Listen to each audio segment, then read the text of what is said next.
मैं एक बार पुनः आप लोगों के समक्ष अपने विषय के साथ रूबरू हुआ हूँ। पिछले वीडियो में हम लोगों ने कुछ महत्वपूर्ण बिंदुओं को समझा था और इस वीडियो में हम लोग गोली दर्पणों द्वारा परावर्तन के लिए चिन्ह परिपाटी नियम को समझेंगे। गोली दर्पणों द्वारा परावर्तन के लिए जो चिन्ह परिपाटी नियम होते हैं उसे हम कार्तीय चिन्ह परिपाटी नियम से समझेंगे। इस परिपाटी में दर्पण के ध्रुव को हम लोग मूल बिंदु मानते हैं। जो ध्रुव होता है दर्पण का P उसे हम मूल बिंदु मानते हैं और उसी के अनुसार जो है नियम बनाया गया है। तो जो इसका नियम है वह निम्नलिखित प्रकार है। पहला है कि पहला जो पॉइंट है, वस्तु सदैव दर्पण की बाईं ओर रखा जाता है। ठीक है ना, वस्तु सदैव दर्पण की बाईं ओर रखा जाता है। और दूसरा नियम है, मुख्य अक्ष के समांतर सभी दूरियां दर्पण के ध्रुव से नापी जाती हैं। और तीसरा नियम है कि मूल बिंदु के दाईं ओर x अक्ष के अनुदिश मापी गई दूरियां धनात्मक, जबकि मूल बिंदु के बाईं ओर x अक्ष के अनुदिश मापी गई दूरियां ऋणात्मक मानी जाती हैं। दाहिने साइड धनात्मक और बाएं साइड ऋणात्मक।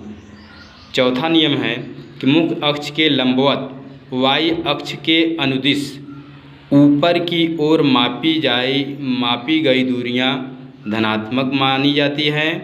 और पांचवा पॉइंट है कि मुख्य अक्ष के लंबवत नीचे की ओर मापी गई दूरियां ऋणात्मक मानी जाती हैं।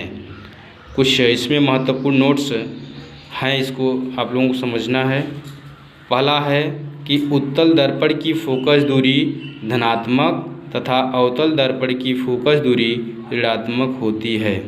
तीसरा पॉइंट है कि U वस्तु का मान सदा ऋणात्मक रखा जाता है, चाहे वह अवतल दर्पण हो या उत्तल दर्पण हो। चौथा पॉइंट है, यदि प्रतिबिंब की स्थिति ज्ञात हो तो दर्पण के सम्मुख बने प्रतिबिंब के लिए प्रतिबिंब का मान ऋणात्मक तथा दर्पण के पीछे प्रतिबिंब के लिए V का मान धनात्मक रखा जाता है। इसको हम लोग भली भांति समझेंगे, क्योंकि इसी के तौर पे हम लोग न्यूमेरिकल के प्रश्नों को हल करेंगे। इसके बाद चित्र द्वारा प्रदर्शित है कि ये जो कार्तीय तल बनाया गया है, इसमें देखिए एक दर्पण है और P जो है ध्रुव है। यहीं से मूल सभी बिंदुओं को हम लोग मापेंगे ध्रुव से। तो यहाँ पर देखिए कि जो x अक्ष के अनुदिश जो ऊपर की ओर दाईं ओर की दूरी है वो धनात्मक है और बाईं ओर की दूरी जो है ऋणात्मक है। फिर y अक्ष के अनुदिश देखेंगे तो जो ऊपर की ओर है वह धनात्मक है और नीचे की ओर जो है वह ऋणात्मक है। ठीक है ना। इसके बाद दर्पण से फोकस वस्तु तथा प्रतिबिंब की दूरी में संबंध, तीनों में V U F। V क्या है? प्रतिबिंब की दूरी, U क्या है? वस्तु की दूरी, F क्या है? फोकस दूरी। तो जो तीनों में संबंध है वह 1/V + 1/U बराबर 1/F। इसी से हम लोग न्यूमेरिकल को हल करेंगे। इसके बाद रेखीय आवर्धन क्या है? रेखीय आवर्धन तो वस्तु के प्रतिबिंब की लंबाई तथा उस वस्तु की लंबाई के अनुपात को प्रतिबिंब का रेखीय आवर्धन कहते हैं।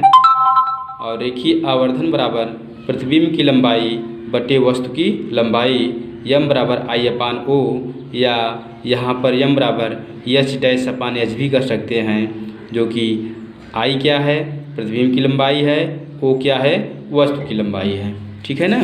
इसके बाद आगे चलेंगे, देखेंगे कि यदि दर्पण से प्रतिबिंब की दूरी V हो तथा दर्पण से वस्तु की दूरी U हो तो इस कंडीशन में m बराबर I/O बराबर V/U, जहाँ V क्या है?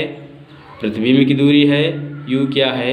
वस्तु की दूरी है और I क्या है? प्रतिबिंब की लंबाई है, O क्या है? वस्तु की लंबाई है। इसके बाद एक सवाल उदाहरण के तौर पे हम लोग यहाँ पे